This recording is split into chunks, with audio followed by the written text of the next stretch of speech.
Made in France, fabriqué en France, deux versions d'une même étiquette pour garantir la production tricolore. Les Français soutiennent fortement la production locale, 85% d'entre eux achètent du fabriqué en France et ils souhaiteraient en consommer davantage. Impact environnemental, patriotisme économique, qualité des produits, l'engouement est réel et touche tous les secteurs, des cosmétiques au textile en passant par le bâtiment. Au moment où les incertitudes politiques et économiques pèsent lourdement sur les épaules des dirigeants de PME, le Made in France apporte une visibilité. Notre matière première est fabriquée pour le PVC dans le Doubs et l'aluminium dans la région de Dijon. Le vitrage vient d'Alençon et toute la visserie est fabriquée à côté de Valence.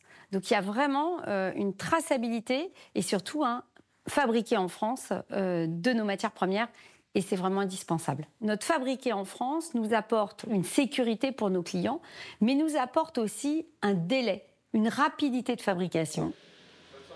Chez ce fabricant de fenêtres, 90% des collaborateurs habitent à moins de 10 minutes de l'entreprise. L'ancrage territorial, c'est aussi une réalité chez ce spécialiste du tissage de lin installé depuis presque 200 ans à la frontière belge. Pour ce responsable de PME, produire 100% en France ne présente que des avantages. Le fabriqué en France, c'est bon pour notre modèle social, c'est bon pour la planète.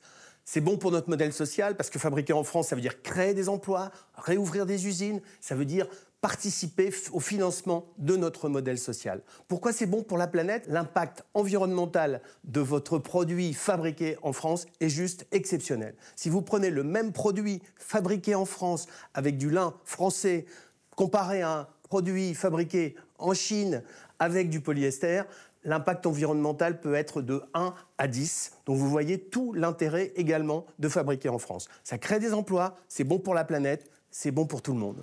Pour 8 Français sur 10, le prix est le critère d'achat numéro 1. Or, produire en France a un coût 20 à 30% plus cher, parfois beaucoup plus. Alors, les idées ne manquent pas pour valoriser ces PME.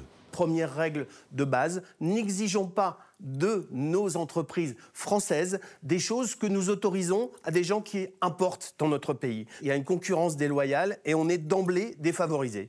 Nous avons de vrais atouts au niveau environnemental. Utilisons-les, valorisons-les dans les appels d'offres publics. La commande publique, c'est un levier immédiat, rapide, pour pouvoir développer le fabriqué en France et pour pouvoir ouvrir des usines et créer des emplois. Derrière, c'est aussi des hommes et des femmes. À travers des métiers comme les nôtres, eh bien, c'est des métiers qui ont du sens, c'est des métiers qui apportent aussi un repère et une stabilité. Un fabriqué en France vertueux, soutenu par la CPME. Le Made in France contribue à notre modèle social, financé largement par les entreprises. De quoi parle-t-on aujourd'hui quand on parle du Made in France? On parle de complexité, on parle de normes, on parle de coût du travail qui est élevé et d'une façon générale d'une compétitivité qui est très inférieure au reste de l'Europe. Il faut simplifier, il faut rendre nos entreprises plus compétitives, parce que ça permet de créer des entreprises sur le territoire, ça permet de réindustrialiser et de retrouver une souveraineté économique. Et quand je parle de Made in France, c'est d'une façon générale même le Made in Europe. Ça passe par quoi? Ça passe par exemple par les marchés publics. On doit aujourd'hui avoir une part réservée pour des entreprises qui sont françaises et européennes. Ça passe par le fait d'avoir des labels, par exemple, pour que les consommateurs privilégient la consommation de produits faits localement. Des pistes de réflexion que la CPME continuera de porter pour accompagner les entreprises qui fabriquent en France.